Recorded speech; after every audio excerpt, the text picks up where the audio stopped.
పోయిన 5 సంవత్సరాలు ఈ ఛార్జీలని ఆ ఛార్జీలని రకరకాల ఛార్జీలతో కరెంటు బిల్లులు పెంచారు కదా, పెంచారా లేదా? పెంచారు. బిల్లుల్లో ట్రూ అప్ ఛార్జెస్ అని చెప్పి దాన్ని కూడా పెంచి కలిపి అదనం భారం ప్రతి యూనిట్ కి ధర పెరిగే విధంగా చేశారు. ఇవాళ ఆ ట్రూ అప్ ఛార్జీలన్నింటినీ గత ప్రభుత్వం ఏదైతే ప్రజల మీద భారాన్ని మోపిందో ఆ ట్రూ అప్ ఛార్జెస్ అన్నింటినీ కూడా ఇవాళ మన రాష్ట్ర ప్రభుత్వం గౌరవ ముఖ్యమంత్రి గారి నాయకత్వంలో రద్దు చేశామని చెప్పి మీకు మనం చేస్తాం.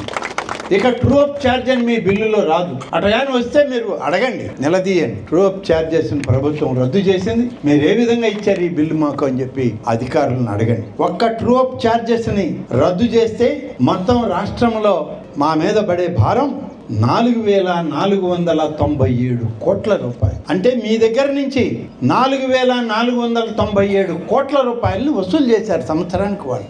ఇవాళ ఆ భారం రాష్ట్ర ప్రభుత్వం తీసుకుని మీ మీద రద్దు చేసింది ఇవాళ కూటమి నాయకత్వం తెలుగుదేశం పార్టీ ప్రభుత్వం అని చెప్పి మీకు మనం చేస్తూ ఉన్నాం. ఎస్పీడీసీఎల్ పరిధి అంటే మన జిల్లా కూడా తిరుపతి చైర్మన్ కింద ఉంటుంది. తిరుపతిలో ఉన్నటువంటి ఎస్పీడీసీఎల్ పరిధిలో ఎంత మనకి తగ్గింది అంటే మన జిల్లాల్లో 1,551 కోట్ల 69 లక్షల రూపాయలు.